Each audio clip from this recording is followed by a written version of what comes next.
So Simon is going to talk to us about porn. I think Nelson decided I should be the late night act just to make sure that we cleared all possible watersheds. All the children are gone now. There's still one tiny dog over there. I don't think he'll be offended. I noticed something incredible on my jacket today. On my jacket it's got 25% wool, 45% acrylic, 25% polyester, but 100% unknown fibres. Genuinely says that.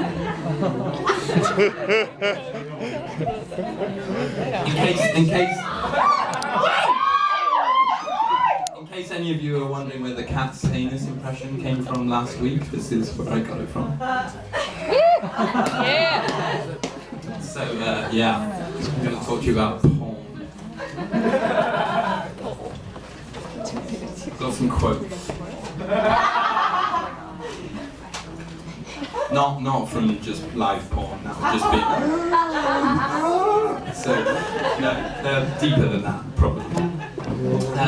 I studied physics. How can you tell whether you've met an extroverted or an introverted physicist? An extroverted physicist looks at your shoes. Being a little bit more of a sociable person than this, I decided to get into a different industry after I finished university. So I now work as a web developer, by myself, at home, alone. Working for yourself is just like working any other like regular office job, except I can chain smoke and masturbate 4 times a day. Yay for me!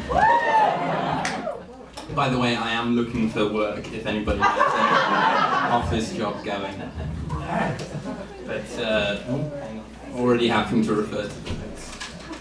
Okay. Oh yeah, admitting you like porn. No, Nelson Wholesome. Yeah.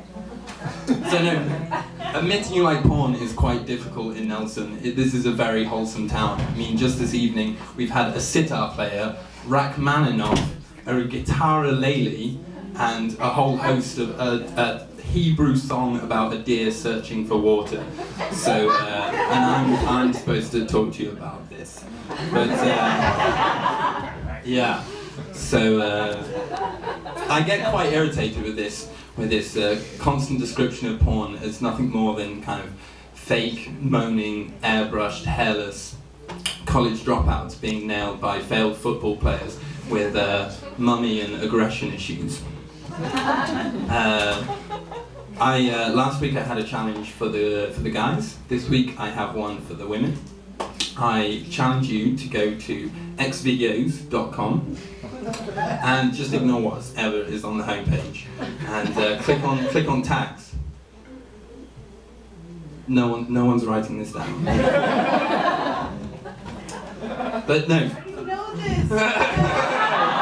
I'm going to admit I did do quite a lot of research for this evening. It's kind of been, years of research in 5-minute chunks. But no, so where was I? Yeah, so yeah, go to Xvideos, click on the tags, and you might see one of my personal favourite micro-genres of porn, which is fuck thug. Genuinely exists. I mean, what kind of sexual experience do you have to be best summed up by the phrase fuck thug? Apparently on Xvideos there have been 2,200 such instances that have happened in the world that can be summed up by the phrase fuck thug. But yeah, I think women, if you do this, you'll see that the idea that we objectify women by reducing them to a single, narrow, warped idea of beauty is just total bullshit. We do, in fact, as a society, objectify women by reducing them to many, many warped ideas of narrow beauty. Shit, so as I was writing this, I realised that perhaps all I had done was show that the problem of objectification was just far larger and more varied than I thought. Kind of like discovering that Stephen Harper has got a very wide and interesting book collection doesn't take away from the fact that he's a cunt. So yeah, so I was stuck. I was stuck. I didn't know what to do. So I did what I always do at 2:30 p.m. in the middle of a workday. Yay for me! I went to Reddit. Gone Wild. Do any of you know this? Yeah. One lady nodded quite quickly over here. For any of you that don't know, it's a website or it's a subreddit of Reddit where people, mostly girls, post nudie pics of themselves for comments and attention from other people, mostly guys. And as I was going through the site, I noticed a post. It said, "Little drunk, anyone want to take advantage of me?" So I clicked the post. I was clicking on a post where I was about to see the comments left by a whole load of anonymous men towards a drunken woman who was herself inviting sexist comments. I was terrified as to what I was about to find. I was so terrified, I nearly didn't get an erection. Nearly. But so here are some genuine responses.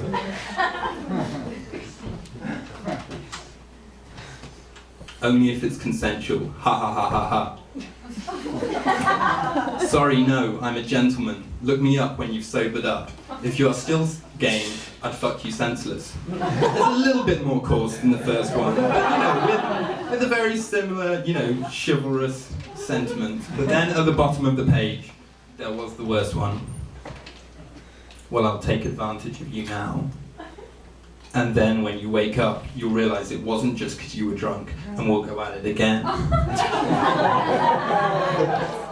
So at this point, I thought, brilliant, I can leave you all on a warm, fuzzy, contented note about how most men are willing to treat a sexualized woman with respect. I sat for 2 hours in warm, bathing happiness, which might have also had something to do with my daily habit. But I then refreshed the page, and unfortunately a lot of those reasonable comments that were left were drowned out in a sea of stereotypical comments. So yeah, and then I forgot where I was going. Yeah. Oh yeah, no, there was a logic. Okay, so yeah, I thought that maybe it's no surprise the situation that we found ourselves in. I mean, it was only 100 years ago that we were still treating women for female hysteria. Do you guys know about this? Yeah. So women would go to the doctor complaining of a whole host of symptoms, some of which include, according to Wikipedia, faintness, insomnia, a tendency to cause trouble, you ladies know who you are, and sexual desire. Now I'm no doctor, but I don't think that this is the hardest diagnosis of a physician's career. I mean, the last symptom seems to be more the condition itself, sexual desire. So, but you might think, that was then, and this is now. And, according to a physicist, that is a very good description of how time works.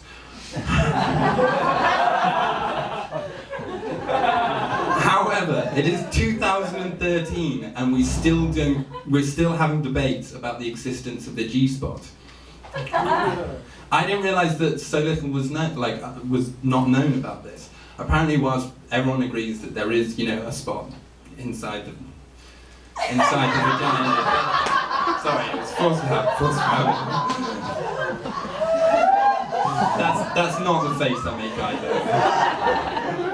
Maybe I've spent a little bit too much time alone. So whilst we know that there is a G-spot, the exact physical anatomy of what makes it up is that we can't find anything that necessarily says this is the G-spot. So, by the way, if there's any guys or girls out there that enjoy erotic matter being discussed in a scientific manner, then